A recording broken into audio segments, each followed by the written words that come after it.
Halo, selamat datang di channel Indo History. Di video kali ini, kita akan membahas tentang pemilu 1971, pemilu pertama di era Orde Baru yang menjadi awal dominasi Golkar dan kecurangan politik. Apa saja yang terjadi di pemilu ini? Bagaimana dampaknya bagi demokrasi Indonesia? Mari kita simak bersama. Pemilu 1971 adalah pemilu yang diadakan pada tanggal 5 Juli tahun 1971. Setelah Presiden Soeharto menggantikan Presiden Soekarno yang dicabut jabatannya pasca tragedi 1965, pemilu ini menjadi pemilu pertama setelah hasil pemilu 1955 dibubarkan oleh Presiden Soekarno melalui dekret Presiden tanggal 5 Juli tahun 1959. Pemilu ini juga menjadi pemilu pertama yang menggunakan sistem proporsional dengan daftar terbuka, di mana pemilih dapat memilih calon anggota parlemen dari partai politik yang mereka pilih. Peserta pemilu 1971 terdiri dari 10 partai politik dan 1 organisasi masyarakat. Berikut adalah di antaranya. 1. Golkar, Golongan Karya. 2. NU, Nahdlatul Ulama. 3. Parmusi, Partai Muslimin Indonesia. 4. PNI, Partai Nasional Indonesia. 5. PSII, Partai Sarekat Islam Indonesia. 6. Parkindo, Partai Kristen Indonesia. 7. Partai Katolik. 8. PERTI, Persatuan Tarbiyah Islamiyah. 9. Murba, Partai Musyawarah Rakyat Banyak. 10. IPKI, Partai Ikatan Pendukung Kemerdekaan Indonesia. Golkar adalah golongan karya yang merupakan gabungan dari organisasi-organisasi sosial, ekonomi, budaya, dan profesional yang mendukung pemerintahan Orde Baru. Pemilu 1971 diatur oleh Undang-Undang Nomor 15 Tahun 1969, yang mengatur tentang prinsip-prinsip pemilu yang langsung, umum, bebas, dan rahasia. Namun, dalam prakteknya, pemilu ini jauh dari demokratis, banyak kecurangan dan manipulasi yang dilakukan oleh pihak-pihak yang berkepentingan, terutama Golkar dan pemerintah. Beberapa contoh kecurangan yang terjadi adalah: pertama, intimidasi dan tekanan terhadap pemilih, terutama di daerah-daerah pedesaan, agar memilih Golkar. Salah satu cara yang dilakukan oleh Golkar dan pemerintah untuk mempengaruhi pemilih adalah dengan melakukan intimidasi dan tekanan terhadap mereka, terutama di daerah-daerah pedesaan yang kurang terjangkau oleh informasi dan pendidikan politik.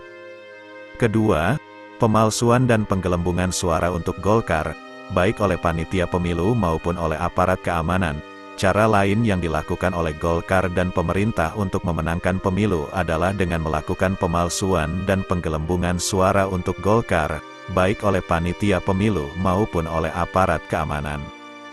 Ketiga, pembatasan dan pengawasan terhadap kegiatan kampanye dan propaganda partai-partai politik. Sementara Golkar mendapat fasilitas dan dukungan penuh dari pemerintah. Cara lain yang dilakukan oleh Golkar dan pemerintah untuk menghalangi partai-partai politik lain adalah dengan membatasi dan mengawasi kegiatan kampanye dan propaganda mereka. Sementara Golkar mendapat fasilitas dan dukungan penuh dari pemerintah. Keempat, penyensoran dan pemberedelan terhadap media massa yang kritis terhadap Golkar dan pemerintah, serta penggunaan media massa sebagai alat propaganda Golkar. Cara lain yang dilakukan oleh Golkar dan pemerintah untuk mengontrol opini publik adalah dengan melakukan penyensoran dan pemberedelan terhadap media massa yang kritis terhadap Golkar dan pemerintah, serta penggunaan media massa sebagai alat propaganda Golkar. Kelima, pemberian imbalan dan janji-janji kepada pemilih, seperti bantuan sosial, proyek pembangunan, dan jabatan, jika memilih Golkar. Cara lain yang dilakukan oleh Golkar dan pemerintah untuk memikat pemilih adalah dengan memberikan imbalan dan janji-janji kepada mereka, seperti bantuan sosial, proyek pembangunan, dan jabatan, jika memilih Golkar. Hasil pemilu 1971 menunjukkan kemenangan telak Golkar, yang memperoleh 62,8% suara dan 236 kursi dari total 360 kursi di DPR. Posisi kedua ditempati oleh NU, yang memperoleh 18,7% suara dan 58 kursi. Posisi ketiga ditempati oleh PNI, yang memperoleh 6,9% suara dan 20 kursi. Sisanya dibagi oleh partai-partai lain dengan perolehan suara dan kursi yang sangat kecil. Dengan hasil pemilu 1971 ini, Golkar menjadi partai politik yang dominan di panggung politik Indonesia. Golkar berhasil mendapatkan mayoritas absolut di DPR, yang berarti Golkar memiliki hak untuk menentukan arah dan kebijakan politik negara.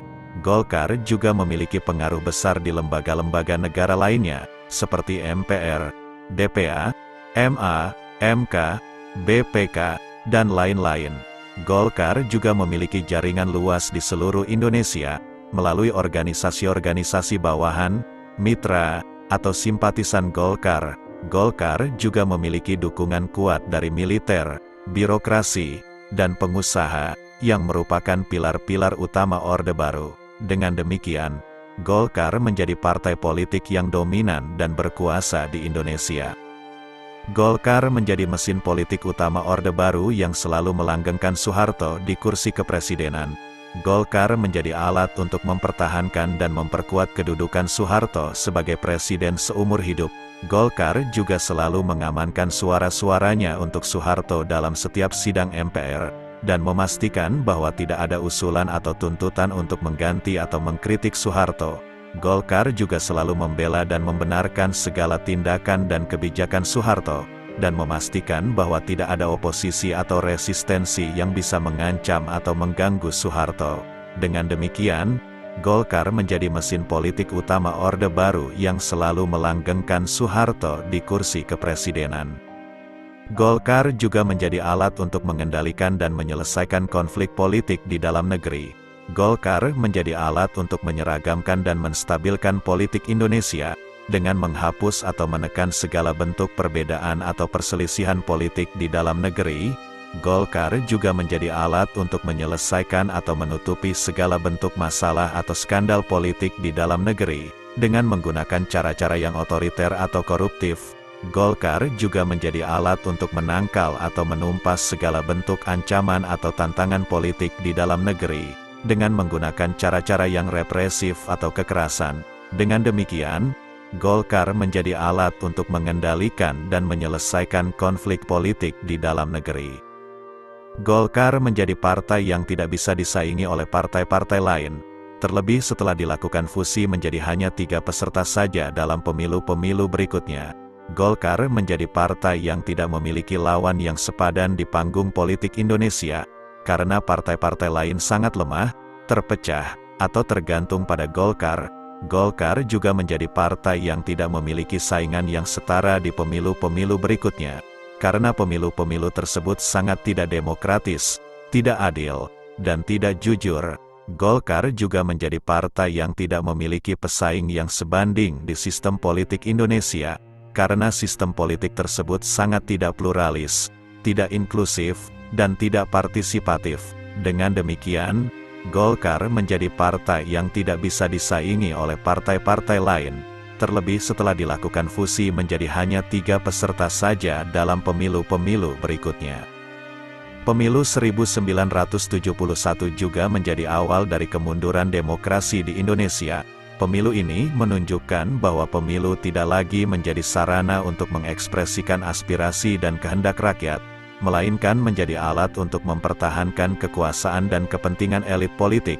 Pemilu ini juga menunjukkan bahwa pemilu tidak lagi menjadi proses yang adil dan jujur, melainkan menjadi panggung yang dipenuhi oleh kecurangan dan manipulasi. Pemilu ini juga menunjukkan bahwa pemilu tidak lagi menjadi refleksi dari semangat demokrasi, melainkan menjadi simbol dari demokrasi semu. Demikianlah video yang saya buat tentang pemilu 1971, awal dominasi Golkar dan kecurangan politik. Semoga bermanfaat dan menambah wawasan kita. Jangan lupa untuk like, komen, share, dan subscribe channel Indo History. Terima kasih dan sampai jumpa di video berikutnya.